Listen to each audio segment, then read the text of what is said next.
In this video, I will show you how to collect water and air so that we can test it for you to see what you might be sensitive to.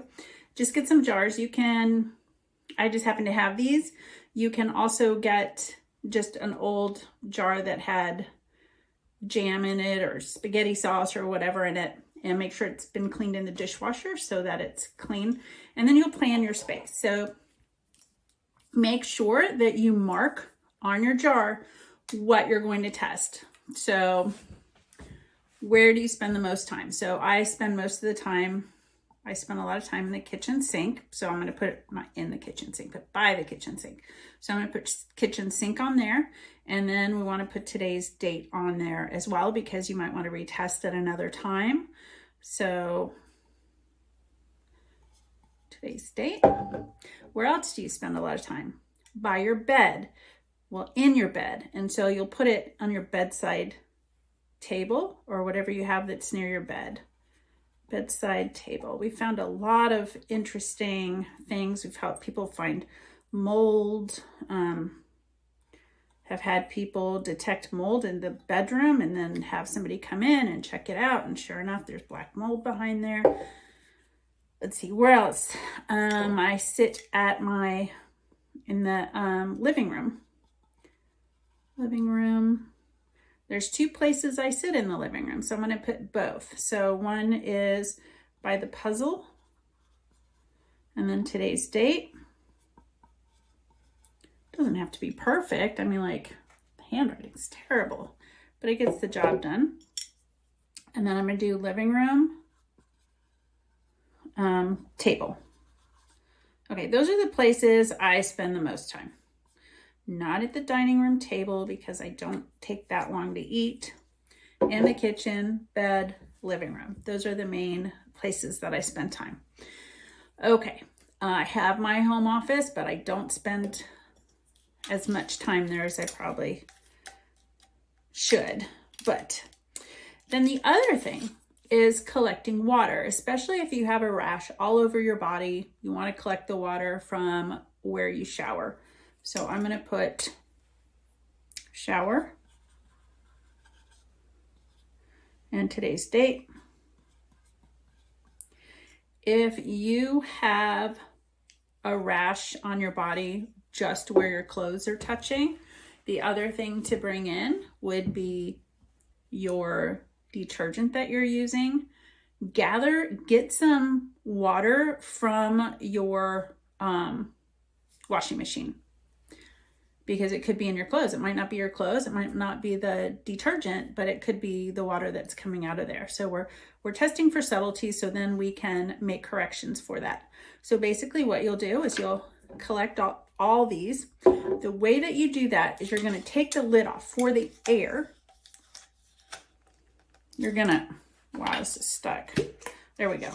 You're going to take the lid off, and you're going to make sure you have the lid for the right thing. You're going to let it sit for 48 hours in the location. So by the kitchen sink, by the bedside table, living room, by those spots.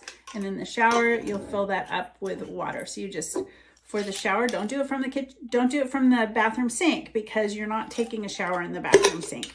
You're taking a shower in the shower. So you're going to put it under the head and then have that go in there. So I'm going to show you this. There's the one by the puzzle. It's right by where I sit.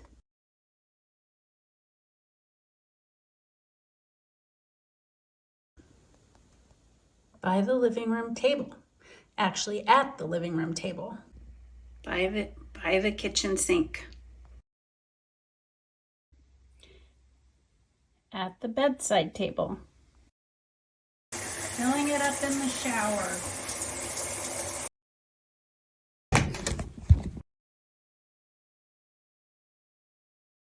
Those are all sitting out, and then at the 48-hour mark, you can put the lid on.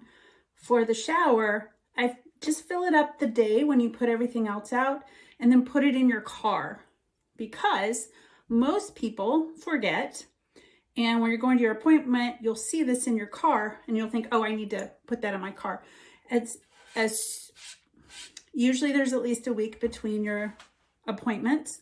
And so just do this as soon as you get home from your appointment or when it was recommended that you collect the water and the air. Put it in your car, and then 2 days later, you'll see this and you'll remember, I need to put that in my car, maybe set a timer on your phone, something like that. Most people, if you wait, you're just going to forget. And then you get to the appointment and I say, did you bring your water and your air? And you say, oh, I forgot. So this is after doing this for many years, just recommend that you just get it done right away.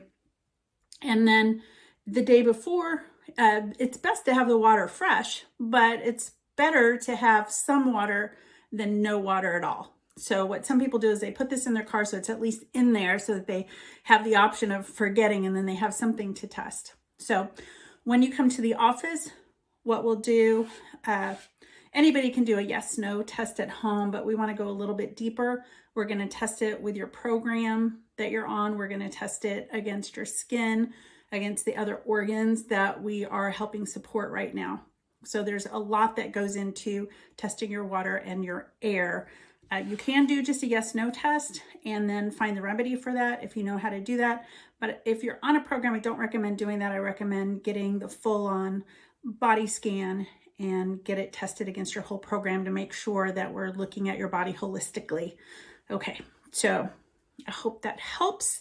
Let me know if you have any questions about collecting your air and your water so that we can test that to see if it's affecting you. And remember to bring anything that touches your skin a lot, especially your detergent, anything you use in your washing machine, especially for skin.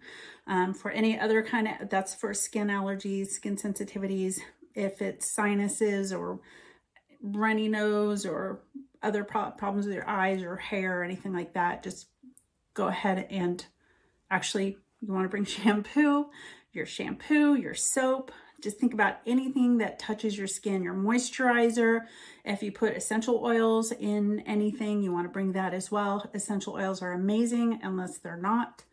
So just brainstorm like I'm doing right now. Everything that you can think of that your body comes in contact with, you want to bring some kind of sample of that in. Okay, I'll see you at your next appointment.